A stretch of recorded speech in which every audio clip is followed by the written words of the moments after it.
Good evening, my loves. Welcome to tonight's Late Night Live. I'm your host, Deanna, Love Attraction Experts and Servants. I'm here to serve, and tonight's topic is so near and dear to my heart. If you've been following me for a little while now, you have heard me use the term power partner. So I'm going to start with what you don't want in a partner, right? This series is the Creating Your Power Partner Profile. It's a 2-part series, and today is part 1, what you don't want in a partner.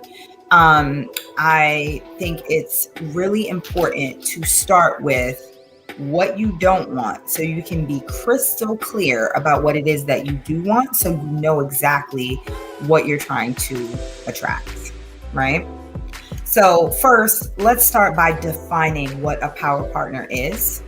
A power partner is an individual that aligns with your God-given assignment, gifts, and desires.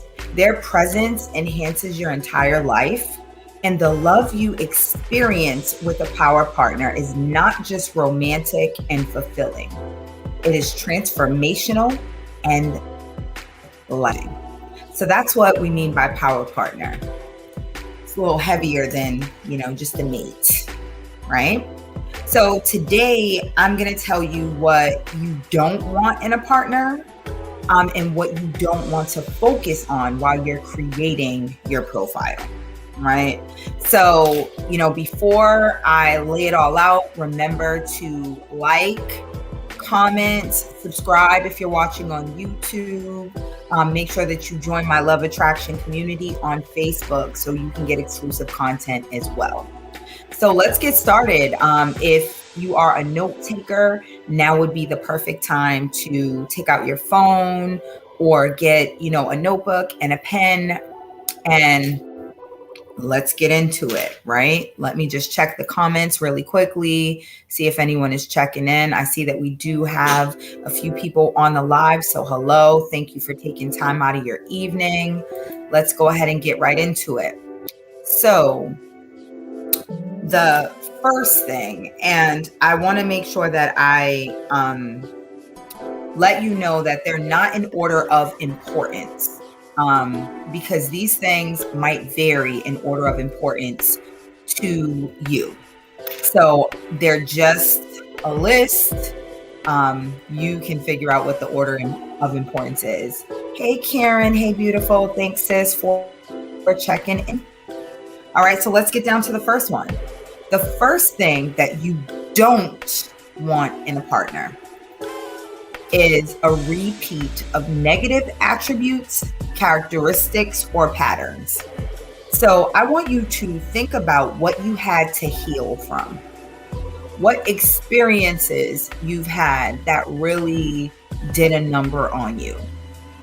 What negative experiences or characteristics that you had in previous relationships or partners that you do not want to relive. A couple of examples would be things like narcissism, selfishness, jealousy. If there was anything that was really prevalent in a relationship, or you seem to have a pattern of that, you want to make sure that that is not what you want when you're creating a power partner profile. So when we get to the second part on Wednesday, which is what you do want, I'm going to tell you very specific language and things that you can do to make sure that we don't have any repeats of the negatives, okay? So the next thing, this is really important.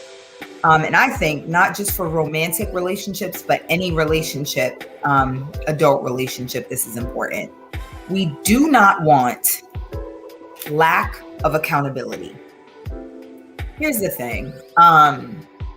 You can overcome almost anything as long as it can be acknowledged. Dr. Phil, one of my favorite kind of gurus, he has a quote, and it has always stuck with me. You can't change what you don't acknowledge.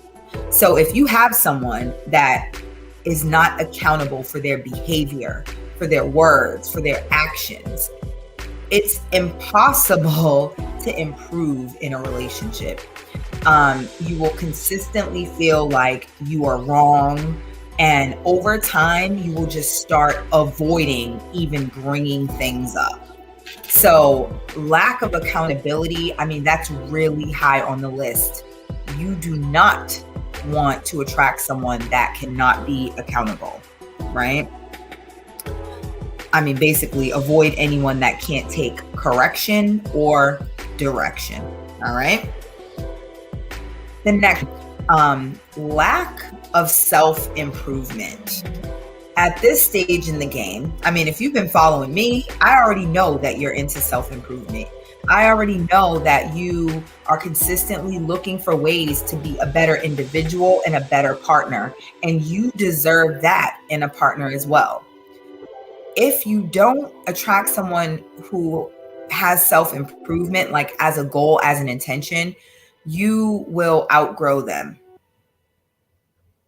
No doubt about it. It's inevitable. You will continue to improve yourself and they will stay stagnant and you won't match. So you definitely want to steer clear of anyone that doesn't have like a clear life, career, or personal development goals. If you're not growing, you're staying stagnant. So you do not want someone who lacks self-improvement, right? The next thing, you want to avoid anyone that has a lack of focus or priorities. And to make this more simple, if they don't have a clear vision or path for the future, you shouldn't have to wonder where this person is going or where they want to be. And I mean, at a bare minimum, they should have a stable career or a business with very specific goals. Not saying that everyone has to be fully established and have everything all together, but what I want you all to avoid is the potential trap. We're not falling for potential. I mean, seriously, potential to me means you just ain't did nothing yet. We don't want that. Now, we can certainly work with a person that has a vision, has a path, and they're actively working towards it, and you see the fruit of what they're doing. Not just words, not just empty promises. We want to stay away from that. And the final one that these are the most important that I think you need to avoid. These are the ones that will be really detrimental. I'm sure there are more, and by all means, comment them if I haven't covered it. But my last one is an inability to state intention, specifically regarding relationship. And what this means is they can't clearly tell you what they want in a relationship. They can't clearly tell you if marriage is a goal. They can't clearly state what it is they're feeling with you and where they'd like to go with you. You want to avoid that. It's really important. Like, knowing what you want and sharing what you want should be synonymous. Like, a person can't just know and then not be able to communicate it, because one without the other is basically useless. It does not matter if you know what you want and you can't communicate it, or you just talk, but you really don't know what you want. Nope. At this point in the game, we need both. Okay? So just to recap, okay, we do not want a repeat of negative attributes, characteristics, or experiences, patterns. We don't want that. We're not repeating what we've already seen has not worked. We do not want a lack of accountability. You need to be able to take correction and direction. We do not want a lack of self-improvement. You need to be actively working on yourself to get better and better, because we are. We do not want someone who has a lack of focus and or priorities. You need to have a clear vision, a clear path, a clear career, a clear goal, and be able to prioritize. And last but not least, we do not want someone who has the inability to state intention regarding relationship. We're not dealing with that. You need to be able to know what you want and communicate it. All right. Now, I wouldn't be me if I didn't give you some bonus information, right? So I thank you guys so much for tuning in. Again, let me just check the comments really quickly. I don't see any comments. Let me know if you guys have any questions about any of the examples I gave tonight, or if there's anyone that I left off and you're like, hold up, this is really important, I want to bring it up. Feel free to leave the comment and I'll read it. But the bonus is, do not focus on physical attributes. Before you guys like want to stone me.